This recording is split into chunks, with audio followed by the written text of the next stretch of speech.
샬롬. 오늘도 하나님 말씀 앞에 나오신 여러분 환영합니다. 기도하겠습니다. 하나님, 오늘도 우리에게 귀한 하나님의 말씀 주시니 감사합니다. 이 말씀을 듣고 하나님의 놀라운 용기와 지혜와 소망으로 가득 찰 수 있도록 주여 이 시간에 축복과 은혜를 허락하여 주시옵소서. 말씀에 순종할 수 있도록 이 시간 우리의 마음과 귀를 열어 주시옵소서.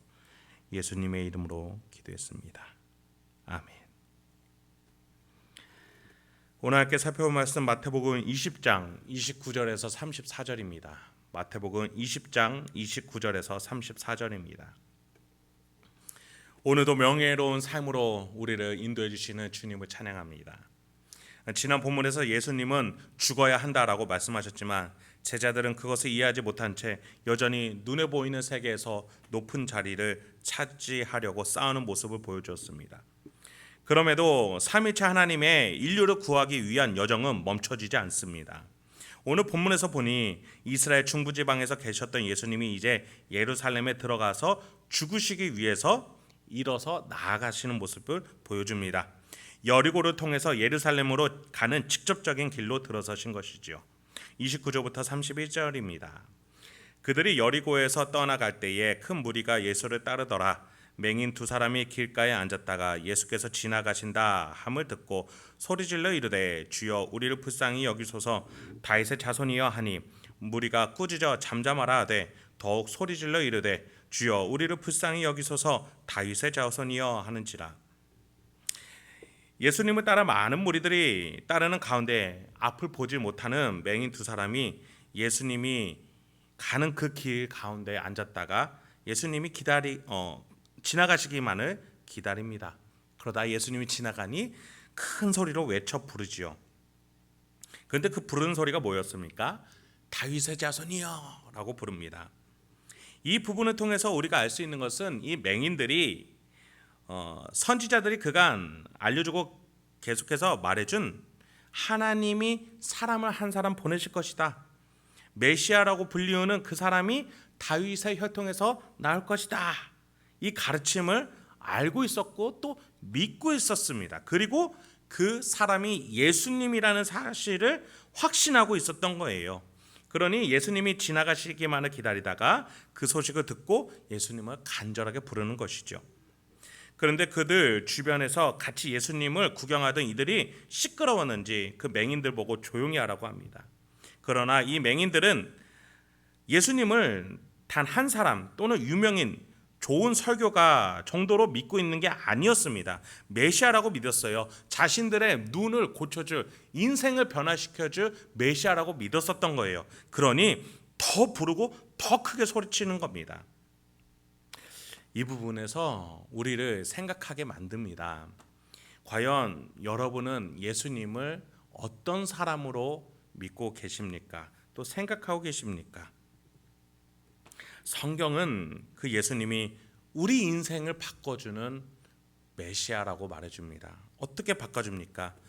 내 평생 가지고 안고 고민에 대해 죄책감을 해결해 주시고 그 죄를 감당해 주시며 내 생각에 악하고 음란하고 이기적인 것만 가득한데 이 안에 선함과 평안과 기쁨과 지혜가 가득하도록 바꿔주시는 분이라고 성경은 약속해주고 있습니다. 더 나아가 언젠가는 죽을 내 육신을 다시 살려 부활시키셔서 더 나아가 하나님의 보좌 우편은 예수님 곁에 같이 앉히셔서 자녀요 상속자로 살 수 있게끔 해주시는 분이다라고 약속해주고 있습니다. 그렇다면 그 예수님을 믿는다면 우리는 이 맹인처럼 예수님을 간절하게 부를 수 있어야겠지요. 이러한 상황 가운데서 32절부터 34절까지 예수님이 그 맹인들을 불러 세우십니다. 예수께서 머물러 서서 그들을 불러 이르시되 너희에게 무엇을 하여 주기를 원하느냐? 이르되 주여 우리의 눈뜨기를 원하나이다. 예수께서 불쌍히 여기사 그들의 눈을 만지시니 곧 보게 되어 그들이 예수를 따르니라. 우리 주님께서는 언제 어디서든 다가오는 아픈 자들, 귀신 들린 자들, 억눌린 자들을 모두 품어주셨습니다. 그런데 지금 이 길이 여리고로 지나 예루살렘으로 가는 그 길이 어떤 길입니까? 죽으러 가는 그 길이었습니다. 그런데도 그곳에서도 예수님은 이 맹인들을 품어주시는 거예요. 앞으로 고난의 책짓질을 당해야 됩니다. 십자가를 지고 오르셔야 됩니다. 죽으셔야 됩니다. 그런데도 이 자들을 품으시는 이유가 뭐예요? 이 모든 행동들이, 예수님의 살아가시는 모든 행동들이 우리의 인생을 변화시켜주기 위한 길이셨기 때문이에요. 그래서 예수님은 죽으러 가는 이 길 속에서도, 또 십자가를 지고 오르면서도, 고난의 책짓질을 당하면서도 저들을 용서하여 주시옵소서. 너희는 지금 예루살렘을 위해서 기도하라, 이렇게도 가르침을 주시고, 여러 사람들에게 마리아 어머니를 부탁하시기도 하시는 그 예수님의 모습을 우리는 익히 알고 있지 않습니까? 우리 예수님은 온 인류를 사랑하기 위해서 이 땅에 오셨고, 죽으러 가는 그 길 속에서도, 또 죽어가는 그 상황 속에서도 인류를 끝까지 사랑하시고 품으시는 모습을 보여주십니다. 그 예수님을 통해서 우리의 인생이 바뀔 수 있는 것이죠. 과연 여러분께 예수님은 어떤 사람입니까?